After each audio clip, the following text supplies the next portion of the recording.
శ్రీమాత్రే నమః. మిత్రులందరికీ శుభోదయం.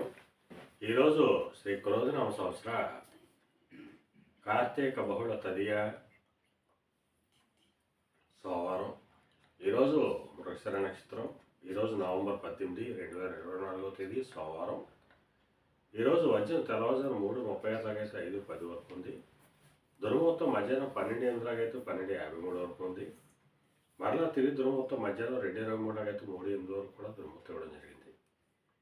ఈరోజు పంచాంగరీత్యా ఈ రకమైనటువంటి ఫలితాలు వచ్చేస్తున్నాయి. అలాగే ఈరోజు నక్షత్రమైనటువంటి మృగశిర నక్షత్రం ఎవరికి తరాబలం కుదురుతుందో మనం పరిశీలించినట్లయితే భరణి, రోహిణి, ఆరుద్ర, పునరసు, ఆశ్లేష, ఉబ్బ, హస్త, స్వాతి, విశాఖ, జ్యేష్ఠ, పూర్వాషాఢ, శ్రవణం, శతతార, పూర్వభద్ర, రేవతి. ఈ నక్షత్రంలో జన్మించినటువంటి మన మిత్రులందరికీ కూడా ఈరోజు నక్షత్రం అయినటువంటి మృగశిర అనుకూలంగా ఉంటుంది. అందువల్ల ఇప్పుడు చెప్పుకున్నటువంటి నక్షత్ర జాతకులందరికీ ఈరోజు శుభకరంగా ఉండే అవకాశం ఉంది. అలాగే ఈరోజు రాశి ఫలాలను మనం పరిశీలించినట్లయితే మేషరాశిలో జన్మించిన వాడికి ఈరోజు పరాక్రమంతో ఆదాయమానాలు ఏర్పడతాయి. వీటి తలపెట్టినటువంటి ఏ కార్యక్రమమైనా కానీ విజయవంతంగా పూర్తయ్యే అవకాశం ఉంటుంది. వృషభ రాశిలో జన్మించిన వాళ్ళకి ధనాదాయమానాలు పెరుగుతాయి. చేసేటువంటి వృత్తి వ్యాపారాలు ఆశాజనకంగా సాగేటువంటి అవకాశం ఉంటుంది. మిథున రాశిలో జన్మించిన వాళ్ళకి గత కొద్ది రోజులుగా పడుతున్న ఇబ్బందులు పూర్తిగా తొలగిపోయి కొద్దిపాటి కార్యజయం కలుగుతుంది. కర్కాటక రాశిలో జన్మించిన వాళ్ళకి అతి సామాన్యంగా ఉంటుంది, ఆరోగ్యవంగా ఏర్పడుతుంది. సింహరాశిలో జన్మించిన వాళ్ళకి వ్యాపారాలు లాభసాటిగా సాగేటువంటి అవకాశం ఉంటుంది. కన్యారాశిలో జన్మించిన వాళ్ళకి నిరుద్యోగులకు ఉద్యోగ అవకాశాలు పెరుగుతాయి. ఉద్యోగస్తులకు ప్రమోషన్ కానీ ఇంక్రిమెంట్ కానీ వచ్చేటువంటి అవకాశం ఉంటుంది. తులారాశిలో జన్మించిన వాళ్ళకి పితృరాజధానికి సంబంధించి శుభవార్తలు అంటారు. పితృవర్గీయులతో ఉన్నటువంటి విభేదాలు విరోధాలు కూడా సమస్యపోయేట అవకాశం ఉంటుంది. వృశ్చిక రాశిలో జన్మించిన వాళ్ళకి అతి సామాన్యంగా ఉంటుంది, ఆరోగ్యభంగా ఏర్పడుతుంది, కార్యటంకాలు ఏర్పడతాయి, ధనవ్యయం కలుగుతుంది. ధనురాశిలో జన్మించిన వాళ్ళకి కళత్రపరంగా ధనలాభం కలుగుతుంది, ఆరోగ్యం చేకూరుతుంది. మకర రాశిలో జన్మించిన వాళ్ళకి అంతర్గత బహిర్గత శత్రువుల వల్ల అనేక ఇబ్బందులు ఎదుర్కొనే అవకాశం ఉంది.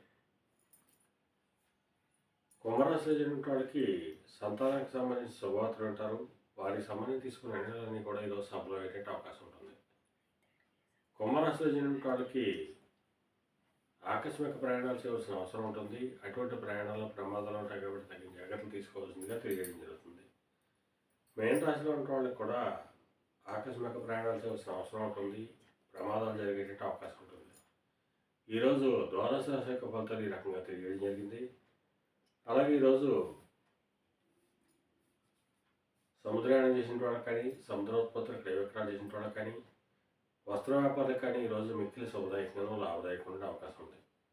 అలాగే వ్యవసాయ రంగంలో ఉన్న వాళ్ళకి కానీ, వ్యవసాయ ఉత్పత్తులు క్రయ విక్రయాలు చేసిన వాళ్ళకి కానీ, ఎలక్ట్రికల్ రంగంలో ఉన్న వాళ్ళకి కానీ, ఎలక్ట్రికల్ వస్తువులు క్రయ విక్రయాలు చేసిన వాళ్ళకి కానీ ఈరోజు మిక్కిలి శుభదాయకంగా లాభదాయకంగా ఉండే అవకాశం ఉంది. ఈరోజు పంచాంగరీత్యా ఈ రకమైనటువంటి ఫలితాలు గోచరిస్తున్నాయి. అలాగే ఈరోజు సోమవారం.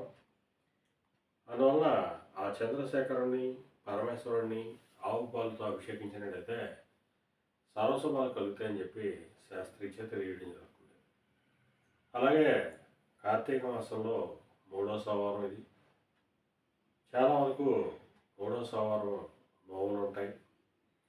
మన మిత్రులందరూ కూడా భక్తి శ్రద్ధలతో కేదారేశ్వర స్వామి వ్రతాన్ని ఆచరించి ఆయురారోగ్య ఐశ్వర్యాలతో తొలగలని కోరుకుంటూ నేను నిత్యం ఆరాధించే ఆ లలితాదేవారి యొక్క కరుణా కటాక్షాలు ఎల్లవేళ మీ అందరూ ఉండాలని కోరుకుంటూ మన మిత్రులందరికీ కూడా సకల శుభాలు కలాలని కోరుకుంటూ మీ పెదబాబు సిద్ధాంతి గోలరమాంబేడ.